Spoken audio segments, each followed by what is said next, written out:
The Nintendo Game Boy, and Game Boy Color, and Game Boy Advance, and the numerous spin-off systems, and the special edition systems, but mostly the first three set the bar for handheld gaming. And because these systems set the bar for handheld gaming, we saw plenty of accessories to improve the gaming experience. Or to just test out some new things, or some companies just saw this as an opportunity to make a quick buck and threw something out there. Regardless, the Game Boy and its successors had its fair share of innovative and interesting accessories to go along with the handheld gaming experience. In addition, there were those bizarre and just obscure accessories that had no business being on the Game Boy and its successors, and we probably haven't heard of them for a good reason. So I'll be looking at the best Game Boy accessories, and by best I mean some of our favorite classics, and some of the ones that we probably haven't heard of, as I said, for a good reason. So let's count down the top 10 Game Boy, and Game Boy Color, and Game Boy Advance accessories. Number 10, the Worm Light. This was a pretty basic accessory. It lit up the screen of your Game Boy Color or Advance. That's right, if you wanted to see the screen of your Game Boy Color or Advance in the dark, you likely needed this light accessory. However, if you wanted to see the screen of your original Game Boy in the dark, you need something else. The Worm Light is not compatible with it. Then again, there was the Japan-only release of the Game Boy Light, which was just a Game Boy with a backlight, rendering this item completely useless if it was compatible with it. I don't know why Nintendo didn't try the backlight again until the Game Boy Advance SP.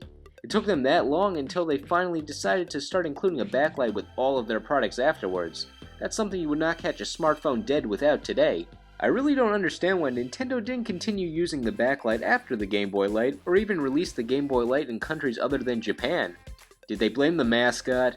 What is she supposed to be anyway, like part of the Nintendo space program? She clearly likes the Game Boy because she has a holder for it, along with a holder for this thing. And an alien friend. Why is she here? Did she get rejected from Space Channel 5? Back to the Worm Light though. I'm going to show you how kinda necessary it was by playing my Game Boy Advance in the dark. Look at that, I can't see what's on the screen right there. It's so dark in here. Did I grab a game pack or did I accidentally insert a Hershey miniature in the back? So we got our Worm Light inserted in now, and presto, we can see exactly what's going on. If it just moves out of the way, you just gotta get in close, and there we go. A nice glare on the screen, kinda adds to the difficulty a bit, and yeah, bright gaming in the dark. That backlight can't come soon enough. Number 9 is the Game Boy shoes. These are high heel and platform shoes where the main fashion accessory involved is the Game Boy Color. This was part of Nintendo's 2001 style campaign where they were developed by footwear fashionista Helen Red Richards. These shoes were just meant for show. They were not meant to be sold in stores or used as a unique way to carry your Game Boy. The Game Boy could easily become dislodged or completely ruined if you step in a large puddle. However, this is still a unique way to use the Game Boy as an accessory. Sure, it doesn't use the Game Boy technology or enhance the gaming experience, but it literally uses the Game Boy as an accessory. This is a Game Boy accessory, as opposed to an accessory for the Game Boy. So by the most literal credentials, it fits the topic of this list. Number 8 is the Game Boy Pocket Sonar. This is sonar for detecting fish in the water. You know, for fishing. Ever take your Game Boy on those long car rides? Has the destination of those car rides ever been a lake for fishing? If so, this might be the game or accessory for you. This is a completely working fish sonar only released in Japan. It comes with all these accessories to create a working sonar. Just load in the game pack and you're good to go. And if you're waiting around for the fish to come because it's a slow day, there's even a mini game on there for you to play. It's also related to fishing, so hope you like fish. Number 7 is the Work Boy. This would have turned our Game Boy into a digital Swiss Army knife with functions that we would consider standard on smartphones today, minus the ability to make phone calls. It's more like a PDA. It also would have been a lot more to carry. You need a lot of pockets to make this work. However, this was planned in the early 90s when personal computers were not even household devices, so having a portable device like this was considered pretty advanced technology. Look at these developers, they mean business! The Workboy extension for the Game Boy would have given the user the ability to convert currency, type small documents, check the time, and more. It even comes with a full keyboard, and I say would have since it was ultimately never released. or at least it never had a widespread release despite how developed it looked in the old reports of it. Likely because this is something that would appeal to an older demographic for a console that was aimed at a younger audience at the time. Also, if you type out anything, how could you print it? You need like a printer of some sort. Something like number 6, the Game Boy printer. Now we're talking about the more well-known accessories. There were only a select number of games that had features compatible with the Game Boy printer. I did not own many of those games, so I never needed a printer. However, I did see it used once though. It was majestic. It printed a picture for me that I cherished forever. So much so that I have no idea where it is now. If you wanted to use this behemoth of an accessory, all you needed was a game that utilized the print function, 6 AA batteries, and of course a Game Boy, but that's probably a given so I don't need to mention that. Also plenty of thermal paper. This did not use ink. That would have been overkill with the 6 AA batteries. And good luck to you if you want your pictures to come out this clearly. Number 5 is the various devices that were meant to enhance the Game Boy, such as the Handy Boy or the Booster Boy. This technology encompassed the Game Boy, making it more difficult to hold, but in return it enhanced nearly everything about the Game Boy. For example, some of the buttons became bigger. In some cases, the D-pad was turned into a joystick. We had more sound amplified through the speakers, and there was even a magnifier for the screen along with a light. There's your predecessor for the warm light. While these add-ons were certainly not necessary in the slightest, the main good thing that came out of them was the magnifier light combination, which was thankfully released on its own. That's what I like the most about this. It was called the Light Boy, as opposed to the Game Boy Light. The advertisements really drove it home how great it is to play Game Boy in the dark. Look how amazed this kid is. Or look how happy this kid is. He's playing when he should be sleeping. Kid, your mom is standing right there. She must have noticed the light. Oh no, this light is doing more harm than it is doing good. Just put it away. Act like nothing happened. She's standing right there. She does not look happy. Well, her face is shaded, so maybe she's like, oh, silly Derek. He's playing Game Boy when he should be sleeping. That's my boy. But her hands are on her hips. She does not look happy. You might be getting punished, kid. Not even Santa could resist the tantalizing glow of the Light Boy. Truly an amazing product of its time. Number 4 is the e-reader. I'm not sure if I have to specify that it's not this e-reader. Nintendo was practically giving these away with the original Game Boy Advance. Everyone I knew who had one got it in some sort of bundle, including me. This combined kids' 2 favorite pastimes, collecting cards and scanning. Yahoo! Although that sounded a bit sarcastic, I actually liked the e-reader for the main function I gave it, which is playing NES games on the Game Boy. Just swipe the 7 card codes to get the games to work. Don't worry though, you can save the game you just scanned. That's game in singular form. It can't save more than 1 game, so have fun swiping!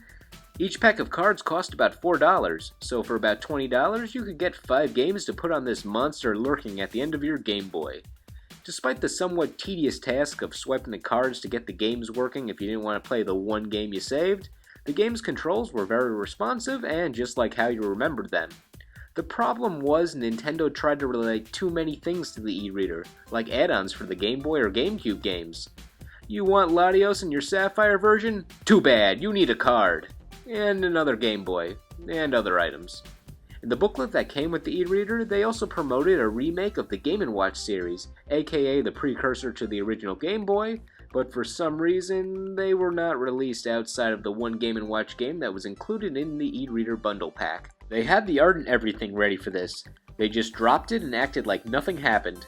If I had to guess, it's because the e-reader was overly ambitious and people sort of forgot about it once games started coming out for the GBA. I liked having NES games at my disposal and in my pocket, but I didn't care for the other features. Nintendo would have been better off releasing like a $40 game pack with all the NES games that you could have gotten on the e-reader. There were not that many available, the e-reader only had like 12. I really think Nintendo had a good idea with this, it was just missing a factor relating to convenience, and it was unnecessary giving it exclusive cards for add-ons that not many people wanted or needed with an already full game. It's like Nintendo came up with downloadable content before it existed. Oh my god! Number 3 is the Game Boy camera. This was a pretty awesome accessory that I played a lot when I was younger. It's more than just a camera with a sexy rotatable lens. It was developed by Game Freak, you know the guys behind Pokemon, and they put work into this product. This could have just been a digital camera and its function would have been fulfilled.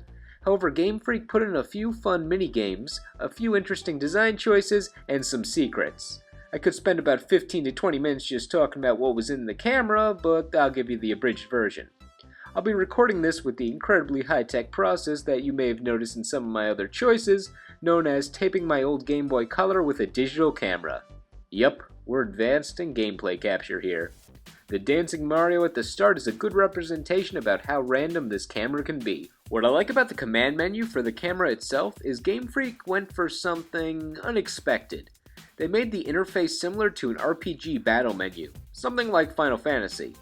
The cartoon character in the center represents the main character, and the various camera features are named after typical RPG commands. Attack, or shoot, is your basic camera option. The items option is the timer camera. Magic is for the various effects you can add to the camera. Check allows you to check the film, I guess. And the final option is run, which would of course let you flee from an enemy if this was an RPG, but how could Game Freak relate this to photography? I'm sure they had something clever. What? Why? It's fine, let's just exit out of this and never talk about it again. Unless... Alright, it's just random, so it does that in... Okay, that's it. I'm done. I don't know what else I have to say. We're done with this. The rest of the features on this camera are pretty good for a game that is actually meant to be a game and not just an accessory. So that says something about how this product had some quality. I felt like the game was worth the price at the time it was released with all the simple but addictive mini games and features you could play around with. It didn't particularly age well, but in the context of the time when it came out, it was a well put together item. Number 2 is the Super Game Boy. Hey, guy over there, have you ever wanted to play a Game Boy game on your TV? I guess that would be kind of cool. Well, now you can with this accessory. Depending upon how you look at it, this could be more of an SNES accessory than a Game Boy one, but it enhances the Game Boy playing experience by putting it on a big screen, so I'll count it as one.